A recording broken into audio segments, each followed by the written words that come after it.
என்ன தம்பி, தனியா இங்க ஒரு கச்சேரியே நடக்குது போல் இருக்கு. அது ஒண்ணு இல்லண்ணே, உட்காருங்க. பரவாயில்ல, தட்டிக்கிட்டு இருந்தேன். சும்மா தட்டிக்கிட்டு இருந்தியா? என் புலப்புல மண்ணை போட்டுறாதப்பா. சும்மா சொல்லக்கூடாது, பிரமாதமா வாசிக்கிறேன். அண்ணே, ஆடுற கால அம்சமா இருந்தா வாசிக்க தெரியாதவன் கூட வித்துவான் தான். அப்படி போடு. கையை நீட்டாதரா. வாஸ்தவம் தான் நீ சொல்றது. என் வாழ்க்கையில நல்ல காலையே நான் பார்த்தது இல்லையம்மா. டவுன்ல கைய வச்சுட்டு திரும்பினா பாரு, இந்த கரிச்சட்டி கால் தான் தெரியுது. இத பார்த்து வாசிச்சு எனக்கு என்னைக்கு கலைமாமணி பட்டம் கிடைக்கிறது? உட்காருங்கண்ணே. தம்பி, டீ சாப்பிடுங்க. டீ வாங்க போனீங்க. நான் டீ சாப்பிடுறது இல்லீங்களே. நான் குடிப்பேனே. அப்போ கொஞ்சம் மோராவது சாப்பிடுறீங்களா? அதையும் நாங்க குடிப்போம்.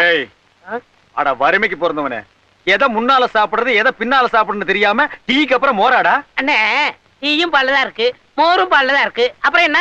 ஆஹா, தத்துவத்தை கக்குறான். இவனை விடுங்க, பிரியா கொடுத்தா பினாயில கூட குடிப்பான். நீங்க தம்பிக்கு மோர் மட்டும் கொடுங்க. சரி. அம்மா காமாட்சி, கொஞ்சம் மோர் கொண்டா.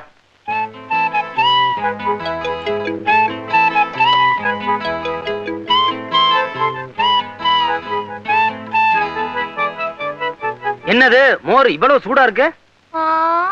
நேத்தெல்லாம் பசு வெயில நின்றுச்சு. தம்பி, தப்பா நினைச்சுக்காதீங்க. காமாட்சி எப்பவும் இப்படித்தான் விளையாட்டுத்தனமா பேசிட்டு இருக்கான். ஏமா, மோர அடுப்பு பக்கத்துல வச்சிருந்த? பரவாயில்லைங்க, மோர் சூடா இருந்தாலும் ரொம்ப ருசியாவே இருக்கு.